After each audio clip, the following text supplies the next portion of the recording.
Hello everyone. Welcome back to our new video. Today, I'll guide you through how to make table in Google Docs. If you've been searching for a way to create and customize a table in Google Docs, you've come to the right place.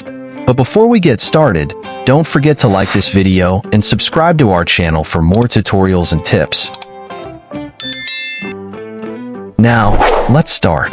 To create a table in Google Docs, first of all, open Google Docs in your computer web browser and log into your account. Once you are in Google Docs, open an existing document or create a new one. Here, I am going to insert a custom table. Click on the Insert menu in the toolbar at the top of the screen. From the drop-down menu, hover over the Table option. On the right side, a grid will appear, allowing you to select the number of rows and columns you want for your table. Move your cursor over the grid to select the desired number of rows and columns for your table. The number of cells you hover over will be highlighted.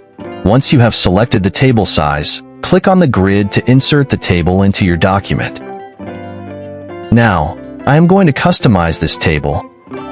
Add rows and columns. To add a row or column, right-click on a cell and choose Insert Row Above or Insert Row Below, and Insert Column Left or Insert Column Right. Merge cells.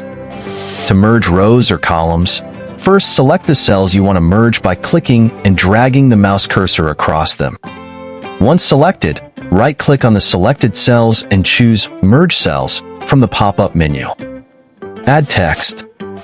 To insert text inside a table box, click on a cell and type text. Add background color. To add background color, click on a cell in the table and click the background color icon from the toolbar. Now, select a desired color from here. You can also further customize by changing the font size, style, or color, and click and drag the borders of the cells to resize them as needed. By following these simple steps, you can create and customize tables in Google Docs to suit your needs.